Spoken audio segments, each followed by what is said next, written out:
Welcome to the Meeple Syrup Show, where designers discuss design. We're on episode 48. That's right, Meeples and Mechanics. And we have not only Sen and I, but a special co-host that we love to have on the show, Suze, or many of you might know her on Twitter as @425 Suzanne. How you doing? I'm doing great. How are you? I am excellent, and I have been enjoying recovery time from Gen Con, getting to play a few games, Codenames as one that I've played a lot of. Nice. Got to play New York 1901 Good finally, one. so that was nice. But I'm curious, what games have you been playing? And especially, we need to give a plug to Gen Can't. Could you give us a little bit of an update how that went? Oh my goodness. Well, you talk about recovering from Gen Con. I have my own recovery in progress from Gen Can't. Oh my goodness. It turns out when something is 10 times bigger than the previous year, it takes a little more effort to do. Well, you didn't make it. You didn't give it easy to yourself. You just like launched it into way bigger. It's like, surprise! So Gen Can't is over, just like Gen Con. I actually am so relieved that today I finally just connected the last winners and donors together so that prizes could be distributed. Because for those that don't know, Gen Can't is or was a virtual gaming convention timed with Gen Con to give everybody who couldn't attend Gen Con something fun to do. And while we had lots of great conversations and a really cool photo contest, one of the highlights, of course, was a raffle in which we ended up giving away 217 prize packs from a ton. I mean, like, it probably would weigh a literal ton of games and promos and accessories, and it was really thrilling, and we had, I think we had a really good time, even though we couldn't be at the big show, so, but I am tired. Well, you got a whole lot less con crud. That's very true. Actually, I'm already seeing, like, on Twitter and in social media, I'm seeing people, like, going down for the count, talking about their con crud that they got. I blame Jason Tagmeyer. Actually, I blame TC Petty completely for indeed. con crud. Yes, I do. I have the card. I blame him. You don't have it anymore. You got rid of it. I got rid of it to Andy. Yeah. Andy Van Sant from TMG Games. I suckered into shaking my hand and being able to pass off the con crud card. Yeah. So, Suze, what did you play during Gen Can't? Well, I might have gotten a play of Ashes in. Nice. This little game called Ashes that I'm sure nobody's heard of, which was awesome. And one of the things I didn't really realize in Ashes, and, I'm kind of a component junkie, the dice in that game. I love the dice mechanic where the dice basically serves as, like, your mana for the game, to steal a term from another game. But they're gorgeous. They feel so good. They're really chunky, and the iconography is gorgeous. The colors are unique. Like, they're really a little different than what you normally see in game. They're awesome. They add so much to the game. It was super fun. I also got to play Traders of Osaka for the first time, which I hadn't gotten to play. Such a good game. That's such a cool little game, eh? Yeah, I got it. I taught this guy Traders of Osaka, and he, like, immediately whipped out his phone and went and ordered it. He liked it so much, and so that was such cool. a tight little design. Mm-hmm. It's brilliant, and the Z-Man, because it was what Traders of Carthage before. Yeah, correct. Z-Man did such an amazing job with the re-theme and the reskin and the redo. It's just gorgeous end to end. It's Shouts out to Chris and Philippe for the graphic design. Way to go, Chris. Quillums.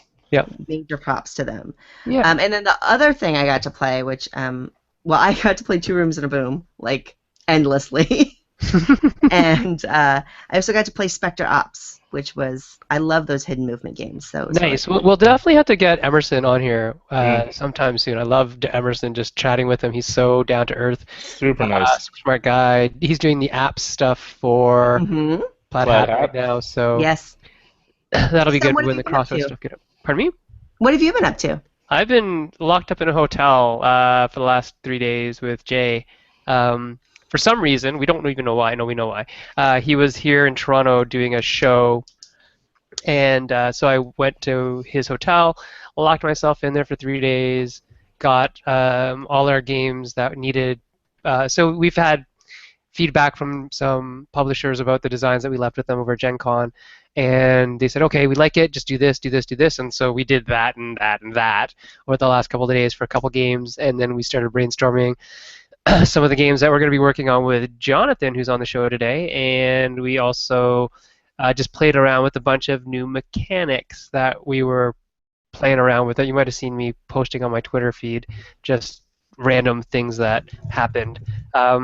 And what else did we do? Oh, and then I worked with Josh Capel for a whole day while Jay was actually doing work, and got a couple of new games coming down the pipe with just Josh and myself.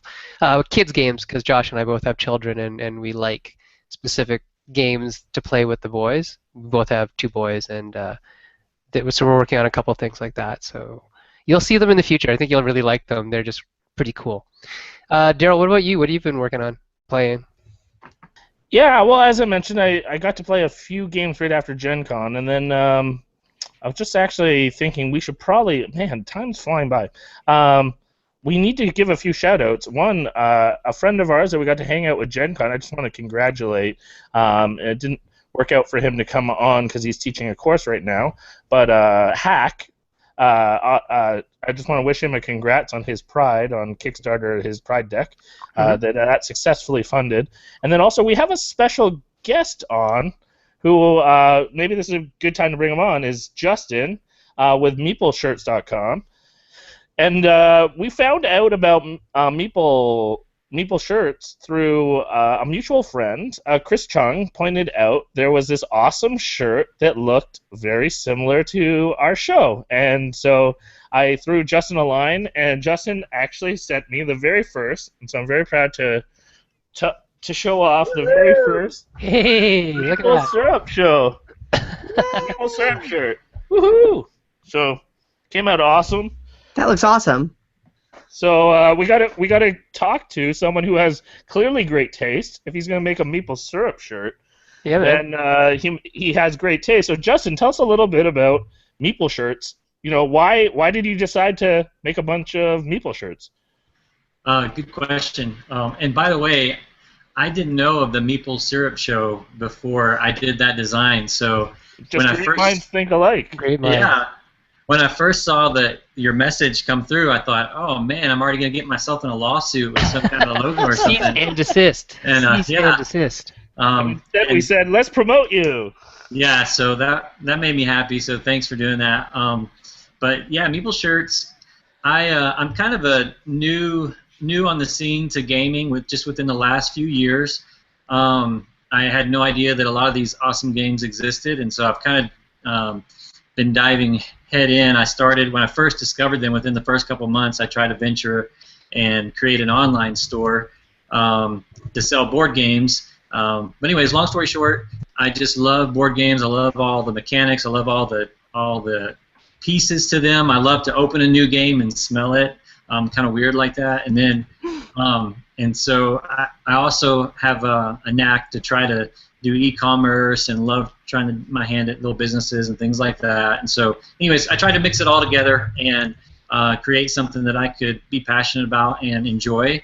And so that's board game themed design T-shirts, and so it fits with what I like and what some of my friends around me like. So that's kind of how it started. I just started thinking of these designs. They started coming to my mind, so I sketched them out, got some help from some other friends, and we have a bunch in the pipeline too. So we thought, well, hey, let's try it on Kickstarter. We've never done one before, but so we launched it on Kickstarter about 10 days ago, and we're about halfway funded, and that's kind of where it's at right now. Yeah. So you guys have 9 days left to go, and you're almost exactly halfway.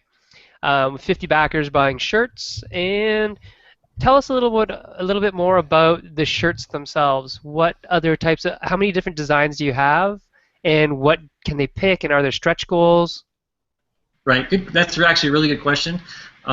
We have about 10 designs that we're going to actually launch with, and we have about 5 to 10 more designs that are going to come shortly after we launch the site, and then we plan on releasing a few new designs every month with the same type of theme along with Meeples. and the shirts are all going to be 100% cotton, ring spun, so that they are nice and soft and high quality. And so that's our goal, is to make these shirts just really high quality all the way around, from the design. I gotta jump in here, because I mean, I'm literally touching the very first shirt, right? Yes. Super high quality. Like, it's super soft. Like, I got the approval from the wife. She's like, "Yep, I like that shirt." The screening, bright colors, very crisp, very fresh, and I love that the tag is like, it doesn't bug you or anything. Like, it's just, it's great. There's no like tags going on all over the place. I don't know if you know what I mean with t-shirts sometimes. Mm-hmm. But well, I really like the color range, like the base, the shirt bases. I think you picked really good colors. I like, so many gaming shirts are a little more, are louder, a little brighter, and these have like softer tones and a nice variety there that I think looks really cool. Like, those shirts are something I'm more likely to wear personally. Yep. Awesome, thanks, Suzanne. Oh, I'm liking the one here. I didn't notice that. There's one that has like a Canadian? Canadian flag on it. Yeah, you know it. What's There's up a with lot of that? good ones. A lot of good ones. So people can buy them if basically it works out to like kind of like $14 a shirt, I believe, if you buy a few in a bundle. I know that's what I'll be doing. But you could even buy more if you want to buy a whole bunch of shirts. And Daryl, you're actually gonna back something on Kickstarter? I know. People can go follow. Anyone who follows me on Twitter or follows me on Kickstarter will see that I'm actually backing something. Shocker. So. Oh, hey, I need to respond to a survey, apparently. Yep. You always need to respond to a survey. So yeah. So Awesome. I wanted to invite Justin on. I thought it was too funny that he had a Meeple syrup shirt. We really want to encourage our viewers. Check out the Kickstarter. It's not for everyone, but our hope is that the people that are looking for a great Meeple shirt support a good cause, help Justin out with achieving his dreams, and keep an eye on their website as well, meepleshirts.com. Any last words, Justin? No, just thanks a lot, guys. I really appreciate you taking me in and bringing me on the show and talking to me. It's been awesome. No problem, I'm glad that you found me, because I'm interested in what you guys are doing. So thanks a lot. Thank Chris Chung for that, the designer of lanterns. Designer of lanterns. Got it. Question before you leave, Justin. What is your favorite game mechanic? Because that's what we're talking about today. Oh goodness! And we'll let you put go me out. on the spot. Put me on the spot. It could be anything from drawing to, trader mechanics to, press your luck to role play to dice or deduction. Yeah. And after that, I have one more question. Okay. Well, you'll probably have to help me out with some game mechanics. I'm trying to look at some of the games we've been playing lately. I like Terra Mystica. What kind of game mechanics are in there? A whole bunch. So many. So you like them all. That's what you're saying. I guess that would make sense. Yes. So You like a lot of them. Okay. Yeah. Other question for you is, what base brand are the shirts? Next Level. Next Level? Okay. Yes. Perfect. Thank you. Great. Well, thank Chris Chung you. says no problem. He said he's on the YouTube feed saying no problem for pointing us in your direction. So you don't have to. Okay. Awesome. I'll reach out to him. Thanks, Okay. guys, so much. No, thanks, Justin. Thanks, Justin. We'll make sure to tweet and Facebook a link to the Kickstarter. So keep an eye there, people, if you're looking where to find that. Yeah, they look like nice shirts. Great. All right. See you later. Thanks, See Justin. ya. Thank you. Bye. All right. Now, who do we got lined up, Sen, as our guest for this evening? Because we have not two, but three. Yeah, we've got Stephen Sauer on the green phone. The man with the green phone. The wingman. Yeah, the best guys, wingman how's in it the going? biz. Best Good. wingman in the business. Coming to you live from my backyard in Toronto. Yeah, I was just there. We have Brian Lewis, the sexy daddy glasses going on there. Sexy daddy. Wow, it's evolved. Sexy daddy glasses. I didn't call him a sexy daddy. I said he has sexy daddy glasses. And then we have Jonathan Gilmour. He's just sexy if he's a daddy or not. Yeah. He's still muted. Yeah, everybody unmute yourself. Unmute yourself. There you are. And Stephen, you can unmute yourself again because you just muted yourself back there. Oh, What? I don't know. It's flicking. I've It's never crazy. seen that. Yeah, That's incredible. All right. that's hilarious. Let's Okay, Are we just ready go. to dive into this? Yes. All right. So Let's talk mechanics. first of all, let's give another plug because we're just in the plugging atmosphere. Unpub the card game. This is what's going to be providing our mechanics. This is published by Dice Hate Me Games and is designed by J.R. Honeycutt and Doug Lewandowski. And so we're going to use these cards, not the way the game is designed, but I have permission. So what I'm going to do is I'm going to call out the mechanic, and we'll rotate amongst the hosts with the question. So, for instance, an example of a question might be like, what's your favorite game that uses this mechanic, blank?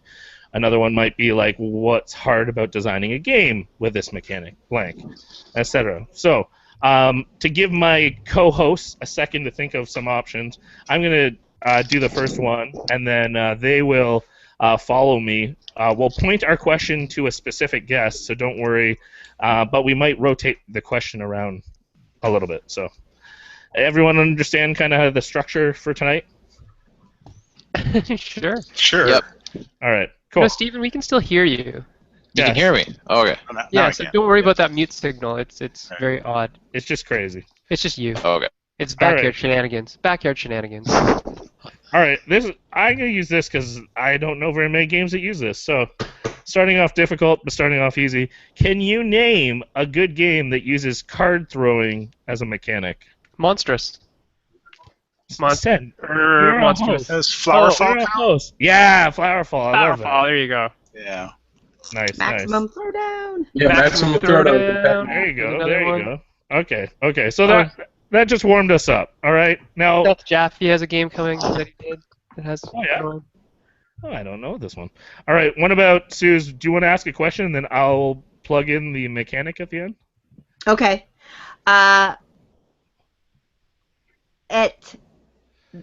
What mechanic is the best at high player counts? Am I doing it wrong? Yes. You are, but I love that. But I love good that question. Hey, I don't understand the game. we'll go to Brian first. Brian, what do you Go think? ahead, Brian. I'm not sure I understand either. But, you want to plug in a mechanic at the end? Yeah, No, don't no, worry no. about that part. Don't worry Just answer about Susan's how we're question. supposed to ask questions. Just answer Susan's questions because we like it. Oh, what game is best for high player count? What no, mechanic? what mechanic is Okay. best? I'm going to say, would you consider deduction? Yep. I think that's a great for multiple or betrayer mechanics that Yep. social deduction. Deduction trader. Okay. John, what do you think? You can't say I what think Susan I said. Push Your Luck works pretty good. King Yes. of Tokyo, games like that. Yep. Mr. Sauer, what do you think works well for multiple players? Lots Well- of high player count. Daryl, do you remember that last night I was there at Gen Con? We played that. I don't even remember the game was called, but in the lobby of that hotel. Oh, Masquerade. Yeah. Well, how would you describe that mechanic? Well, that Whatever that was, that it would worked be really well. it would be different player roles. Yeah. Player powers. Yeah, social role, deduction, asymmetry, all that I think kind of stuff. dexterity can also be great for big groups. Dexterity type of games. Yep. Yeah, like the dungeon one. What was that one you made, Brian? Oh, right now it's a Super Dungeon Fun. Yeah. That played well Yeah. with a lot of people in just dexterity, right? Yeah, exactly. Has that game been picked up by anyone? It has not, but I haven't been pushing it too hard because I got to rework a few things. But Gotta go. So when that comes out, people will then be able to discover the fun. exactly. All right, Sen, why don't you try? Let's try this again. Okay. Yeah, All right. why don't you do it right, Sen? Show me how it's done. Yeah. I don't know. Maybe this is a bad idea, and we'll just change the format to your style. Okay, people, what is the best example of a game that uses Route building. rope building? All right. Brian. I'm gonna go with the old classic, the Crayon Rails game. Crayon rails. Iron. Okay, so Yeah. like Euro Rails, Iron Dragon, those types of things. Yeah. We What do should you also like about- not always go to Brian first, because it's going to make it harder for Steven every time. Why do you like those particular types of games in terms of like rope building? I just think that just the replayability. With those particular Grand Rail games, every game's going to be different. Mm. Mm-hmm. It Okay. visually builds a nice narrative as well. Like you start to see the game progress as you see it. Right. Drawings all over. Steven, how about you? A good game with rope building in it. I mean, I think the closest thing I've played would be all the Ticket to Ride stuff. Yeah, for sure. If that counts. Sure. Sort of and sort of not, but yeah. Yeah. Because the routes are set, right? Yeah. It's an abstraction of route building. Would you Yeah, even you could consider say something like Carcassonne route? No, I guess it's not routes though. It is building, but You are building routes in the roads. I mean, Yeah. that's what- Yeah, I don't know if I consider that. I don't know. What do you think, Jonathan? Is Carcassonne route building? I don't think Carcassonne is. Do you think Ticket to Ride is? Yeah, I think Ticket to Ride definitely is. Because I mean, you're drawing the route across with the train, so I think that one falls into it. What about something like Suro? Mm. Yeah, well, Suro to me is more route building than Ticket to Ride would be. Yeah. Because you're actually following the following of the paths actually makes a difference game to game, whereas in Ticket to Ride the paths are already drawn for you. So I think Power Grid I think is a great game for route building. Absolutely.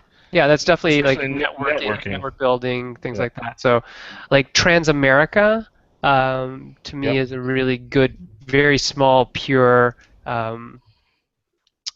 type of. Well, and then Spike used the same type of route building as Transamerica.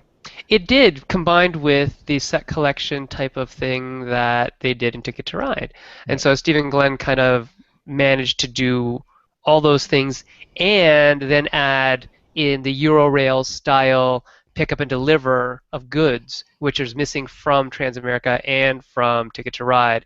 And so Spike, in my opinion, is actually a more complete game than any of those other ones. It's actually really, really good.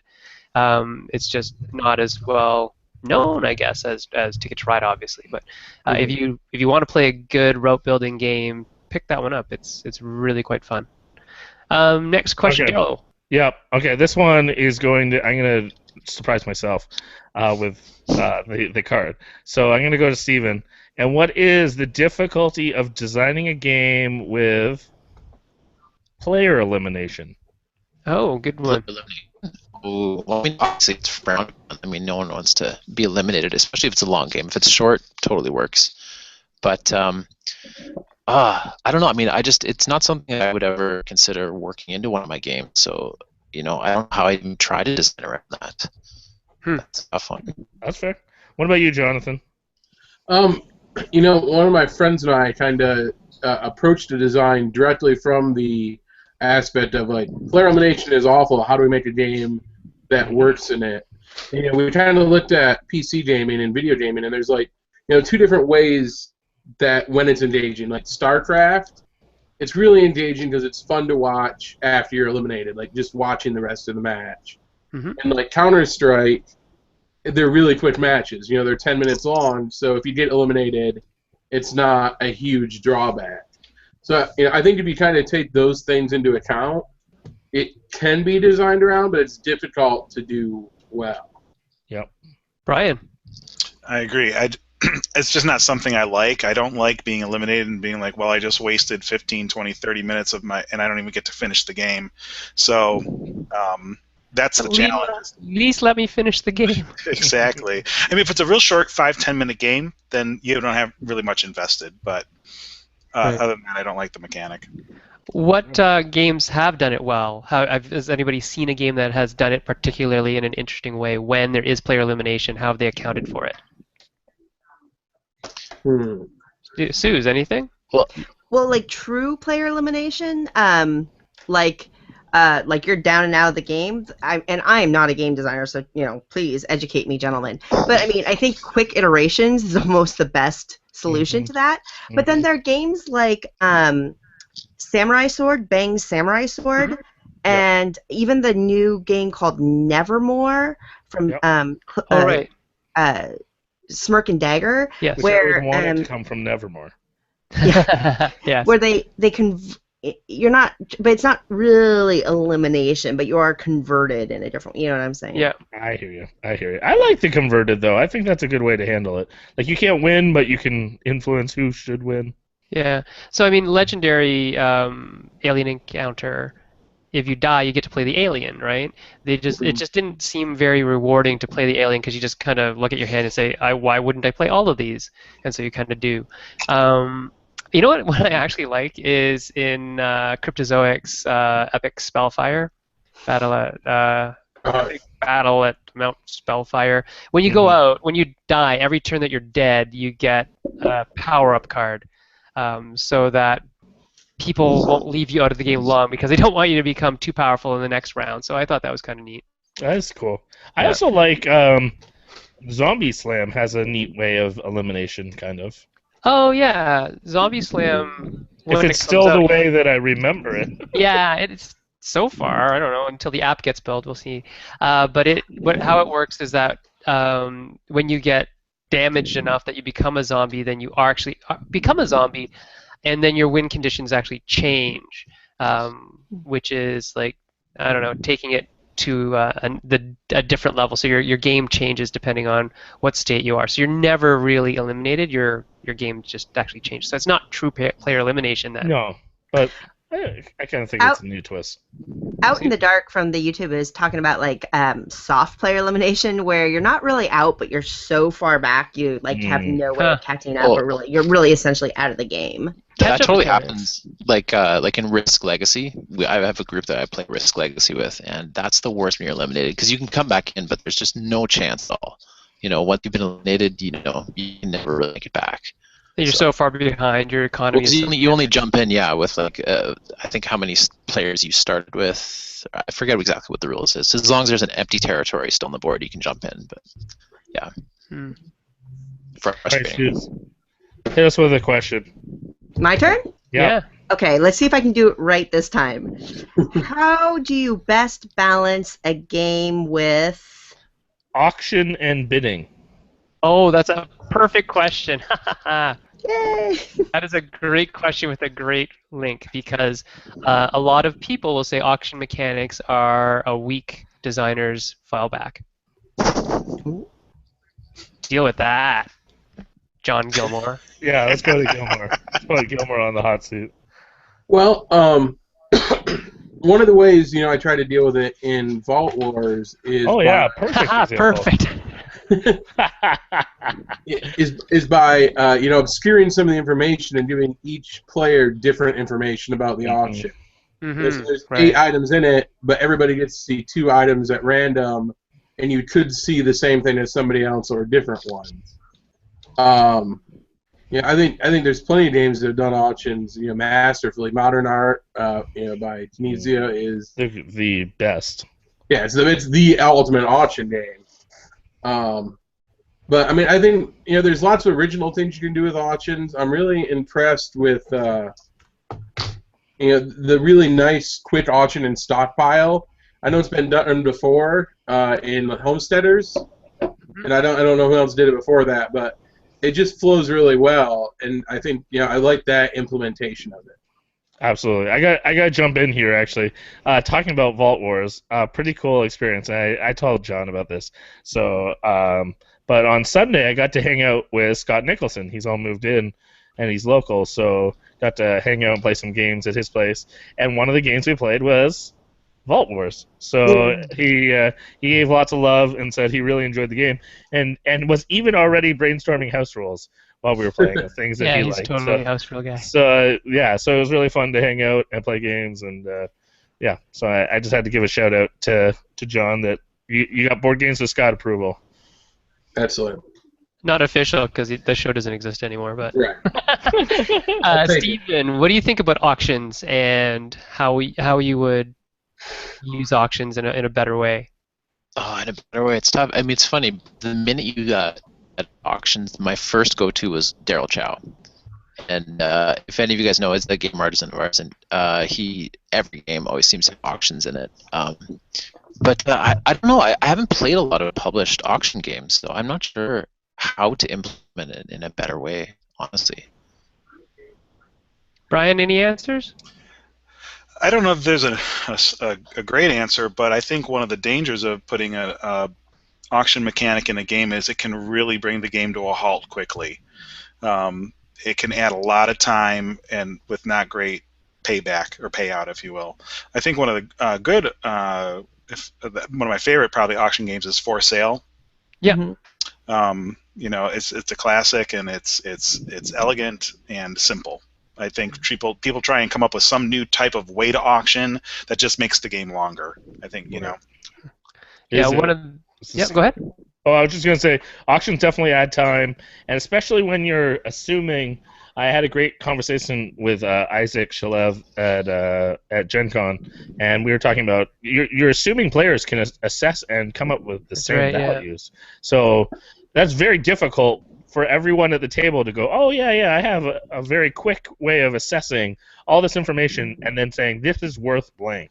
Mhm. That's a lot of pressure and a lot of math. Yeah, so making people evaluate whatever they're auctioning for or bidding for straight off the bat without knowing how the game is really played is difficult. That's one of the big dangers. One of the things that I like to use is Dutch auctions, so kind of reverse auctions where you're calling out the price and it goes down, until somebody says, that's what I'm taking it for. And those usually work really well because they're fast. And it's not this constant going up, it's actually a constant going down and you're twitchy because you're waiting for, I want to get it for less than everybody else, but if somebody else buzzes in, I can't get it at all. So I really like those types of mechanics. I think Kevin Nunn has a really great article on his blog about Dutch auctions, I believe. So yeah, I recommend check that out. Yeah, Sorry, Suzanne? Suze? Oh, I was just going to say, what does blind bidding do to auction mechanics, or would you even put that in a separate category?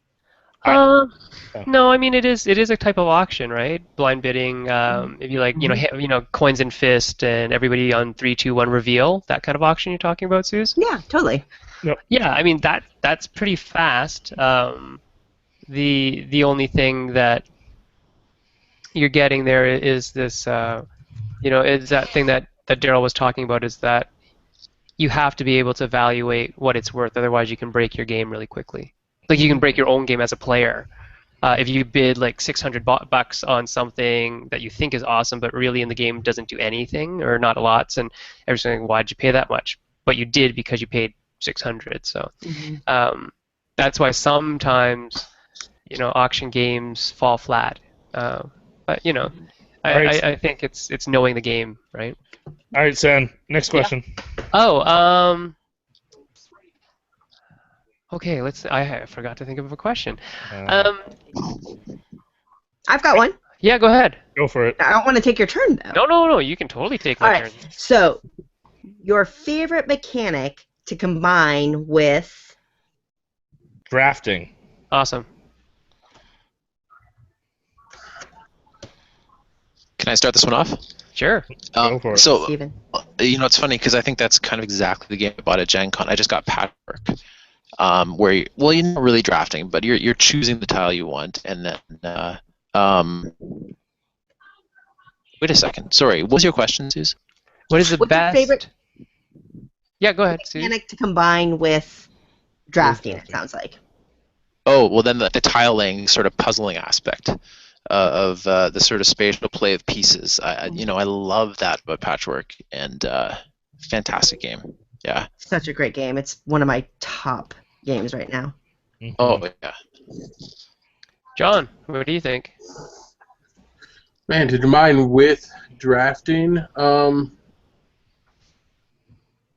I'd be really interested in seeing a drafting deck builder. I don't think I can't really think of one off the top of my head.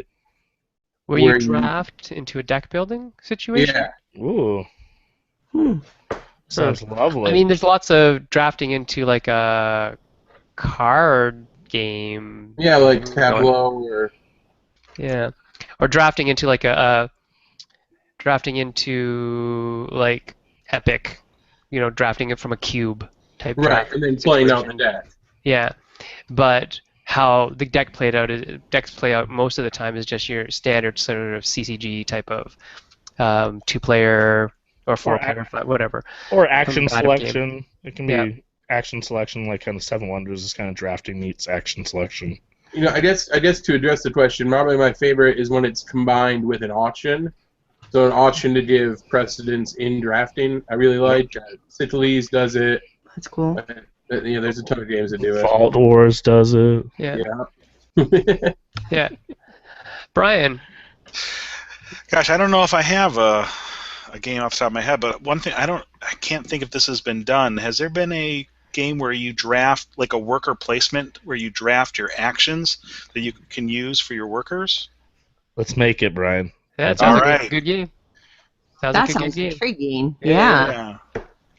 All right, let's All stop right. talking about that because Brian and I are going to make that. On that note, Okay. I'm gonna challenge our hosts. Sure.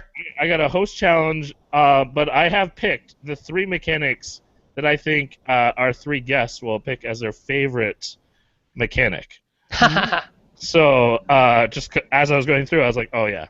So I have the 3, and first we'll do is between Susan and you can bounce back and forth, picking which mechanic you think are one of these 3 cards. Okay. And then if it matches, then you have to guess who. All right. Worker placement, Brian. Is that correct? That's correct. Yay! All right, Susan. Is there anything? Whoa, Susan. Slow down. Whoa. He sends out a roll.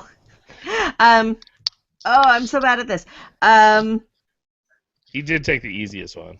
I did. Yeah, right? Thanks, then. Storytelling or something like that. I'll take the handout.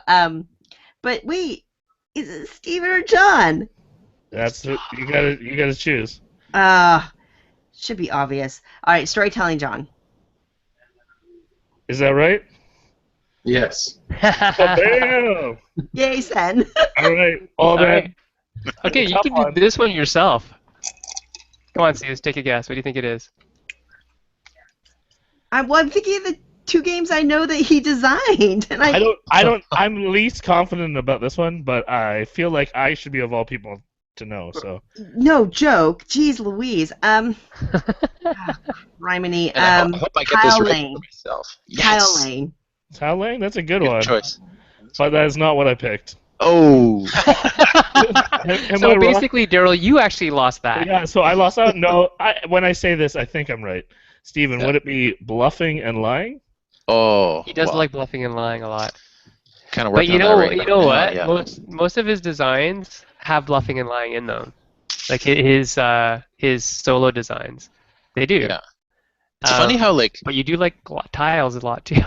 Oh, I am a sucker for tiling. It's funny though, like when this exercise right now, when someone else tells you what kind of stuff you design towards, sometimes you don't even realize that you're incorporating these things into your own designs. You know. All right, let's ask an open-ended question like Sue's had introduced us to. I'm gonna take a break from the deck for a few minutes. Sure. And I'm gonna ask around the table, and we'll start with let's start with Brian. Which mechanic do you least want to work with as a designer? Other than player elimination. Deck building. Okay. Why? Yeah, why is that? The first card was why I thought of this question. Deck building. Oh man. I don't know. I guess maybe because I think it's done. You know, it's been used so many times over the past 3, 4, 5 years that I just don't particularly care to do it. It's been done. It's been done well. I don't think it can be done better. So. Ooh. Challenge accepted. No, just kidding. Jonathan, what about you? What's the mechanic that you don't want to work with? You know, I really, like I said earlier, I like to challenge myself by taking a mechanic that I don't like and trying to find a way to make it something I enjoy. Mm-hmm. If I look through the big list of mechanics on BGG, I would have to say singing, maybe. Singing. Nice. Awesome. That is on. I can help you with that. I'm gonna take that card out of the deck because I was a music major. Were you a music major? I was. Yeah. That's awesome. Now, don't roll out our orchestra game yet. But Oh, shh. That's secret. No one's supposed to know about that. Wait. The orchestra game. Steven, what about you? What is one mechanic you would You know what? vow I never to actually, work with? you're probably never gonna guess this. I would have a lot of trouble working with a word game. Oh, really? And really because I mean, I'm sure it's a sort of simple idea of a mechanic, but more because I'm scared of it. Like, it seems like I'm not sure that I could do that well, and it. Words are That your scares me. friends. Words, you use them every day. Daryl, what about you? Oh, me? Yeah. Well, I just found a funny card. Yelling louder. Yelling, that's Oh, a I'm mechanic? so good at those games. Oh, yeah. The yelling louder game. my- You, Yeah. Daryl's good at those games too. I don't want to make those games, though. No. I'm cheating here by looking through the deck. That's okay. John looked at VGG, so. That's true. Okay, let's do... I would probably like to avoid games that use charades. Why? I don't know. I feel like there's a lot of there's enough games that do that. There's enough games that I can find that I really don't want to see a hybrid of charades with Euro mechanics. Or something. I don't want that game to exist. Yeah. What about a game like Time's Up? Oh You yeah, know? I love Time's Up. That's why it's done. Gotcha. So you would consider that last round though kind of a charade. Oh, for sure. Yeah, Time's sure. Up or Strike a Pose. Oh, Yeah, that's right. Yeah, Strike a Pose is Awesome. fun too. Mechanically, what do you find is your go-to mechanic? Like you always start designing this way. Like what is it could almost be a crutch. Well, I find it for myself, a lot of things I start off with always start with a deck of cards, and always revolve around that feeling of wanting to play a game at the cottage with the family. That's often just a starting point. Deck of cards offers a lot of options between the suits and the numbers and stuff to get base ideas of things going in games. So that's often where I start with a lot of things. John, what about you? What do you find is your kind of whipping boy, the mechanic you always use? I mean, I don't always start with it, but I think at some point during every design, I always ask, how can I put more story into the game? Right. Yeah, I want there to be that emergent story and those really fun experiences. So, but I think that's not necessarily storytelling as a mechanic, but working that in there in some way is always really important to me. Mm-hmm. Oh, in a couple weeks, maybe you can come co-host. We're gonna have a couple people from Pinnacle. Oh, that'd be great. And some people who do some storytelling type games and whatnot come on. So talk about RPG, tabletop links, and all this kind of stuff. Brian, what about you? What's the one go-to for you? I was going to say I have two of them. Number one would be worker placement, and number two would be tile laying. I love creating things. I love seeing a game just kind of progress as you go, and you see your board kind of grow, and you feel like you've accomplished something at the end. Right. So I really like that. And worker placement, I like being able to choose to decide what action I'm going to take, and it's not dictated for me. Mm-hmm. Cool. Daryl? One of my go-tos? I love area control. So I actually laughed. I laughed hysterically. I got an email this week on Monday from a publisher who I networked and really connected with at Gen Con. And they contacted me and they said, hey, we have an upcoming game that we're looking to make. And we're looking at something that does area control and maybe combat. Do you like those mechanics? And I was like, that sounds amazing. So that was a very easy yes. So, I would say area control is normally one, or trick taking. I really like trick taking. Yeah. So was that an offer to design on spec, or? They're bidding for the IP. So okay, cool. Once they get the IP, then maybe, hopefully. Nice. Yeah, that'd be great. So, Sen, what about you? Yeah. Oh, go-tos. Dexterity is one that I'll always. I like throwing things. I like hitting things off of things. I like seeing how pieces bounce and do all that kind of stuff. So on my desk, I have like elastic bands and dice and poker chips and little containers that I throw things in, and just kinetics. I like seeing how pieces play out that way. So that's something that I always start with, and then set collection. For some reason, set collection seems to be a thing with me, and memory in that regard. Jay hates working with memory, and my memory is pretty good, so I usually like memory games because I can beat him at them. Memory is an interesting mechanic, though. Yeah, it is. It has some pros and cons. I'm curious to totally. hear. You know, what do you think, Stephen? Are the reasons to avoid or the reasons to use memory in games? Well, I think it's tough because like some people it works great and some people it doesn't, and I think it's very polarizing in memory games. For sure. So like I think a small amount of memory is fantastic, but when that's the whole basis of the game's memory, I think it just could be too much. Right. It's like when you have the obfuscated score in, say, something like Small World. Like, I know people who will actually memorize every single chit that you got, so that they know what score you have, but they'll just dedicate a little part of their brain power to that, and therefore they know how to play against you in that game. And it's sort of supposed to be hidden so you don't do that. So you don't memorize it, but as soon as something gets turned over, there's a couple people that I game with that will always try to memorize it all. My brain just works that way too, so I'll just kind of, I know what exactly. You have, 59 to 60 points. I'll go, yeah, how'd you know? I counted it. But memory is like speed, right? Those are, Yeah. and I feel like for players, you often feel like you either have that capability or you don't. And it's like, depending on how you incorporate speed, a lot of speed games, the person who's the slowest at the table is just never going to have a shot of winning, and it's really not fun for them.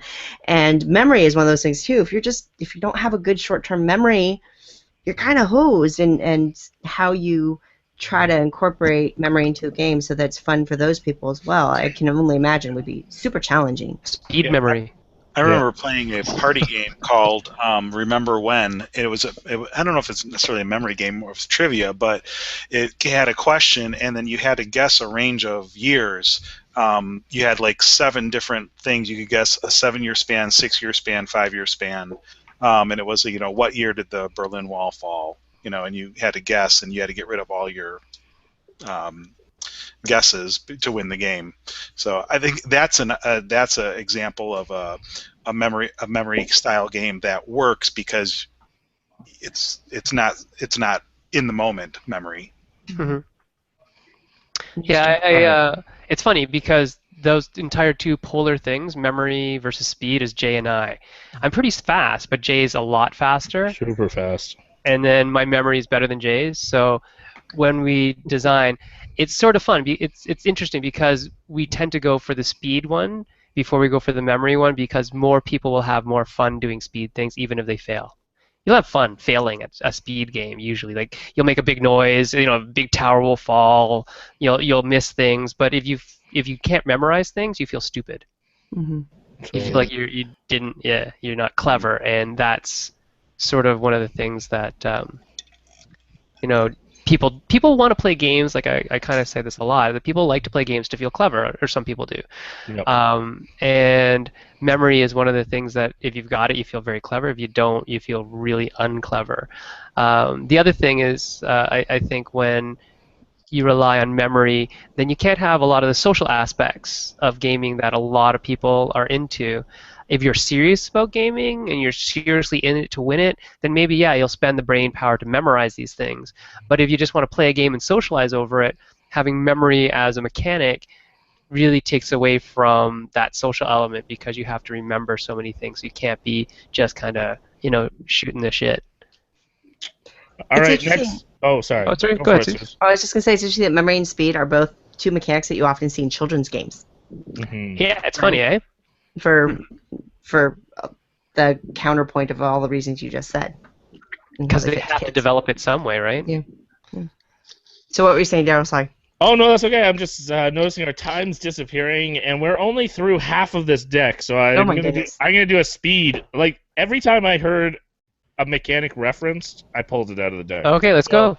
But this is what I'm going to do now as a speed thing amongst our guests, is we're going to rotate just in this order of Stephen, John, Brian, and Okay, around. got it. I'm going to name a mechanic, and you got to name a game that has it, and Suze and Sen are the judges. Okay. Okay? If they say no, then you got to name something else. If you can't think of anything, then pass. All right. And we're going to do this until I can run out of this deck or we think this is no longer fun. All right? So, starting off with Steven, we're going to go with betting. Betting? Yeah. Oh god, I can't think on my feet. Pass. Oh, Which you didn't Rangers? even give it a try? Oh, I can't do speed. I can't. There, here you go. I can't do speed and memory. This is the moment right now. This is the moment on the camera. All right, let's go, John. Wits and Wagers. Okay. Yep. Liars. Is that Liars. approved? We just need one, then we'll move on. Okay, judge is approved. All right, Brian, voting. Yes. UN, the Model UN game, or the Wow. Article 42, Article 24. what is that game? That was an awesomely obscure reference, but I love Yes, it. All right, Steven, back to you. Hidden roles. Hidden rules. You already said it today. Hint. What's that? Hint. You already said it today. Oh, was yeah, that game? should have to be out of the deck. Oh, yeah.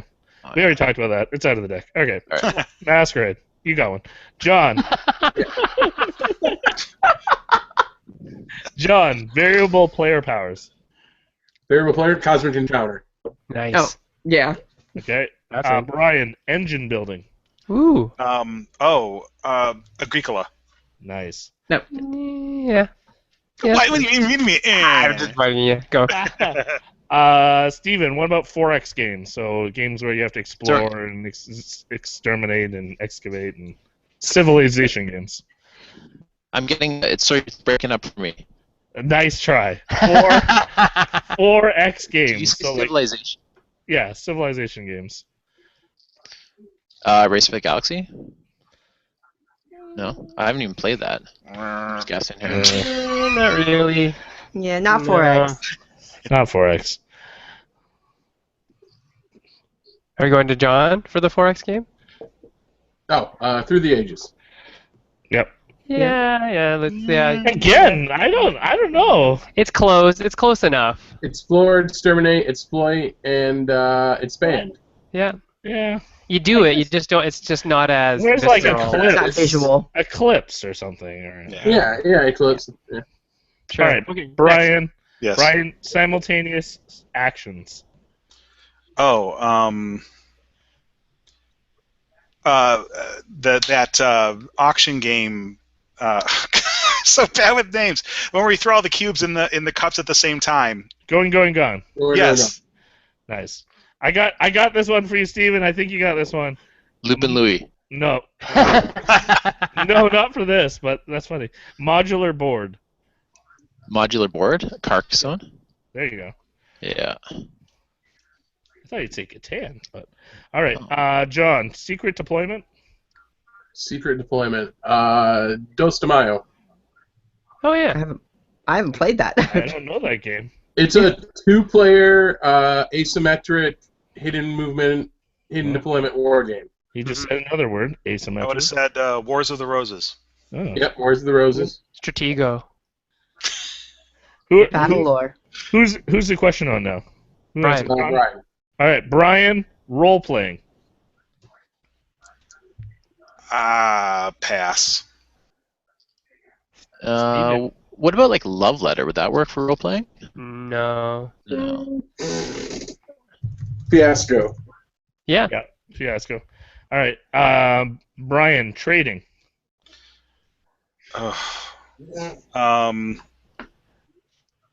Settlers of Catan. Yeah. Yeah, absolutely. All right, and last one to put Steven on the spot, and then we'll change gears. Just because I like putting him on the spot. Rock, paper, scissors. How about Rock Paper Wizards? Yeah. No, it doesn't use it actually. There's actually no RPS in it. I'm serious. There's none. It used to, but there's literally none anymore. There's a super obscure Eon game from the 70s. They're the guys that did the original Cosmic Encounters called Darkover. And it has a rock, paper, scissors combat mechanic. Yeah. But when two people throw the same token, then they have to have a psychic battle. And it's the best gaming experience you'll ever have in your entire life. Wow. Because I need to have a psychic battle. I want to have a psychic what battle. you have to do is you have to look at the person that you're challenging, and you have to look into each other's eyes. There it is. That's the moment. The attacker picks a word, and they both have to recite it at the same time over and over again until one of them shows an emotion. That's awesome. It's a Let's do it now, fantastic. John. Ready? Look into my eyes.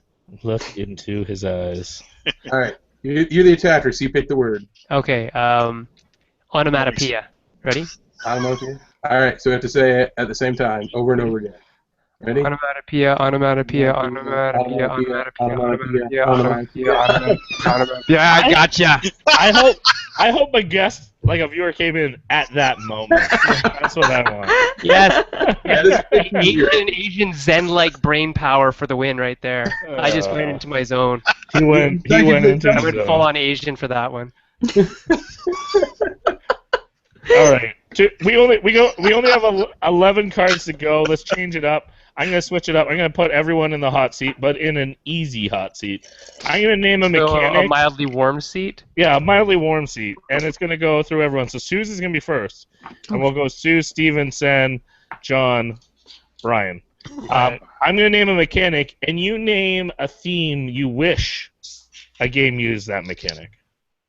So You stole that question. That was one of my questions for the guys. Nice job. I like it. So this is your creativity juices. All right, so starting with Suze. I love the first card that came up. Drinking. Drinking. A theme for drinking. I want a theme, a drinking game where it's Viking themed. Nice. Where when you cheers your grog, like you're like secretly poisoning each other, and you have to figure out like whose beer is splashing into whose and how you're poisoning each other. All right. Nice. I love it. All right, Steven. Judging. Judging. Mm-hmm. Yeah. Like Apples to Apples, Cards Against Humanity. Yeah. I don't know. I'd love to see like something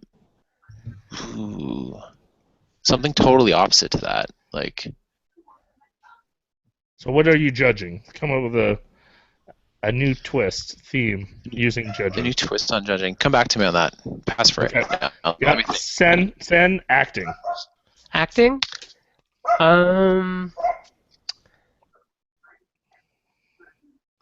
I would like to see a game where you are acting like the roles that you select with your worker placement. There. And you actually have to actually act like that in order to get the benefits of the placement you place it. Does that knock out the next one for me? Because the next one was role selection. Probably. But it's been talked about, so I don't have to do that one. Yeah. All right. So, John. Yes. Variable turn order. Variable turn order. That's like the worst mechanic ever. It's so bad. Come up with a game theme with variable turn order. Let's see. Keep A changing wacky turn variable order. turn order game. How about the theme of drinking Vikings? It Oh, works time for travel, John. Let's everything. go for the low-hanging fruit there, buddy. Time Yeah. travel. I like What it. do I you like do it. with variable turn order that's exciting? Yeah. All right, Brian. Pattern building. Ooh. Actually, a music game that does that, where you create some type of symphony or piece of music by putting patterns of music together, and then they actually get played at the end. Nice. So you can see it That created. sounds And like you- something That that sounds like something. Fun made already. Didn't Think Fun do that, Daryl? It's not exactly with that, but Yeah. they have a music making game. Yeah. Okay, back to Suze. Woo. Roll and move. We skipped you, but okay. Oh, I can do roll and move. There you go. I would like to see a roll and move game that has pandas moving on a river. You would like to see somebody actually publish that, is what you're saying. Hey, there's 3 evaluating right now. All right, so Suze, hand management. Hand management. Yeah. I feel like this has been done. I like the idea of a theme where kids have to balance, or gauge, articles, highly desired articles that they want to keep. And so, like, the idea I go to is like candy, and you have your candy treat bag, but you can only carry so much. Sure. But I feel like actually other people have actually made that game in some ways. So there's definitely, like, Emerson's made a Tricks and treats. Yeah. And I Emerson think, has tricks and treats, and there's I think Nitsia made one, like way back in the early days of when it's called German gaming. Mm-hmm. Next. Stephen, do you have one for judging, or do you want to change? Oh yeah. I was thinking, what about shearing sheep? Classic sheep shearing. Classic sheep shearing game that Judging. we're going I to love judge it. on how well you sheared your sheep. Yes, I love it. I would play that game. I would play it. All right. Do we go with Stephen now with another one? Yeah. Yeah, hit me up again. All right. I'm excited about this one. Leveling up. Leveling up. Wow. I'm thinking like a food game, some type of street vendor / like action combat. It's like a fighter across the street. You're like throwing hot dogs across the street and stuff at each Call other. it flinging hash. Yeah. Oh, I like it. Oh, She's got have it. a Frogger aspect where people are trying to run through the street. That would be awesome. All right, Sen. Yes, sir. Real time. Real time. A real-time game about filing files in your office. That's what I want to see. Oh, Well, that's I think that'd be exciting. so fun. My I love gosh. collating. John, Collating, yes. Collating the Jon game. Gilmour, pickup and delivery. I'd love to see Never talked about pickup and delivery. I'd love to see a food truck pickup and deliver game. I'd like to see a food truck pickup and deliver game to my house like right now. I'm hungry. That'd be awesome. Brian, chit pulling. Chit pulling? It sounds a little dirty, Daryl. CHIT. It's not the After Dark. Is that show even a yet. mechanic? Chit pulling? Yeah. Chit pulling. So, imagine like you had if a you're bag. like pulling out Okay. the results, Gotcha. A bag. I mean, I know what chits are, but I didn't call it chit pulling. Yeah, Um, and It's very it's old not to school. be confused with bag building. Right, sure, of Talked course. about bag building. Now we're talking about chit pulling. It's kind of the opposite. It'd be interesting. Maybe like a mosaic type of game where you have to build like a work of art by drawing the chits from a bag. Maybe Ooh. even with dice and a mosaic. Ooh. Or a glass window. No, that's too complicated and too difficult. That would cost the publishers way too much money to make. Yeah, exactly. Come on, Daryl. Oh, shut up. All right.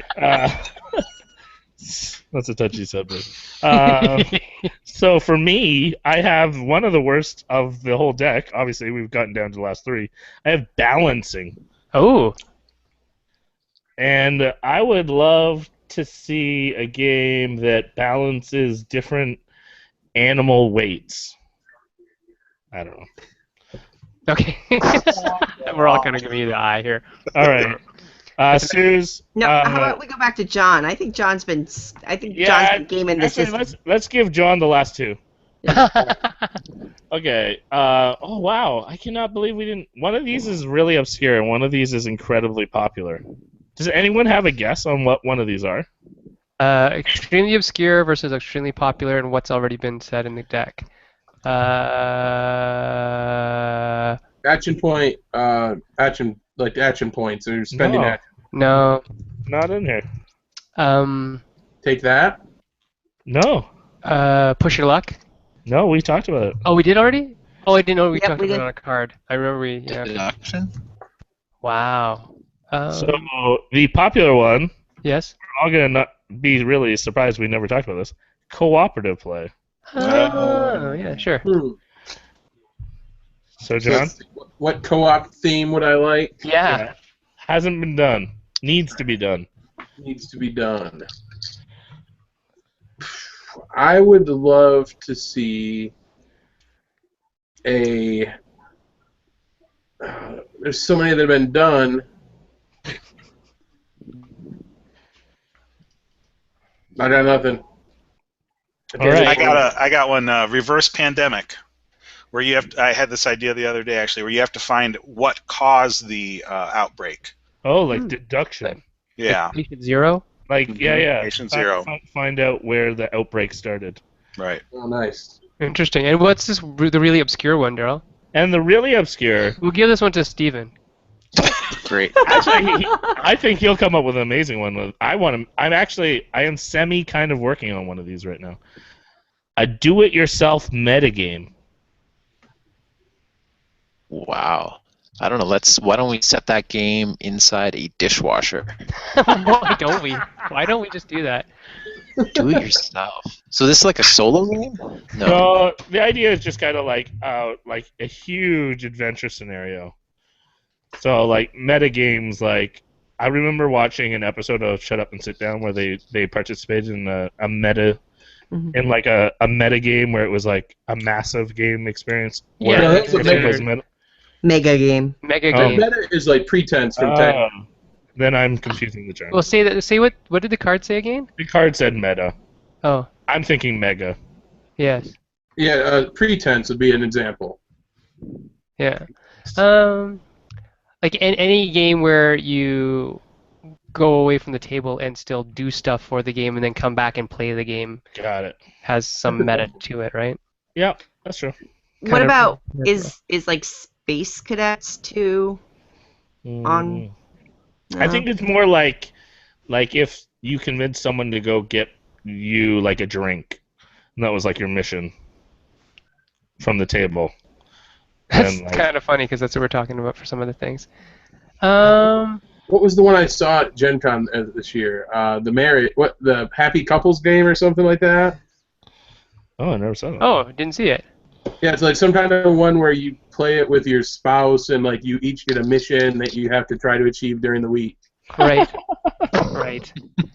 Of course, that game exists. I like That's that. awesome. I have one of those for dinner parties.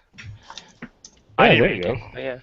All right. Well, thank I would you. love Sorry? Oh, sorry. I was going to say, just on that, I would love a game that incorporated children's chores on a weekly basis. Yves has To it. that. Yves Tournier. Yves made one.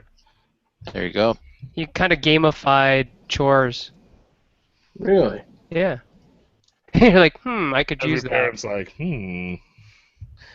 All right. Well, we are well past the midnight spot. I Yes. appreciate everyone being willing to be put on the spot for this weird formatted episode. But it was fun for us and us hosts. Maybe not for anybody else, but Not for for us it anyone was else, fun. but it was fantastic. People who care.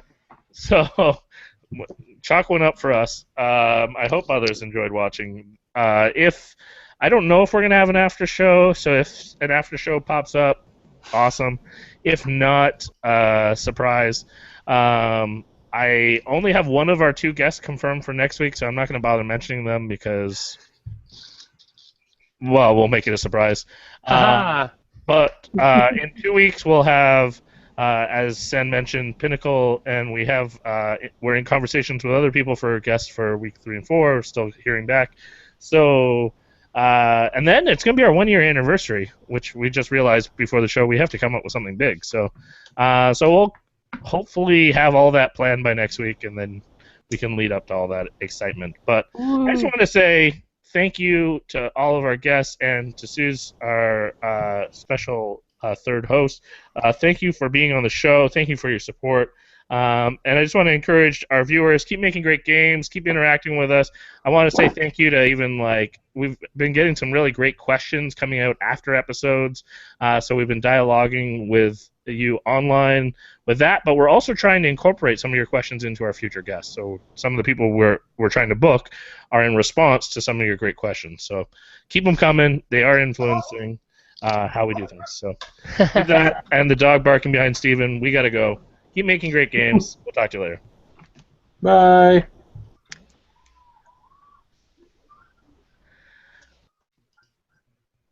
There's no music. No music. Who has the singing mechanic? I don't know any Canadian songs.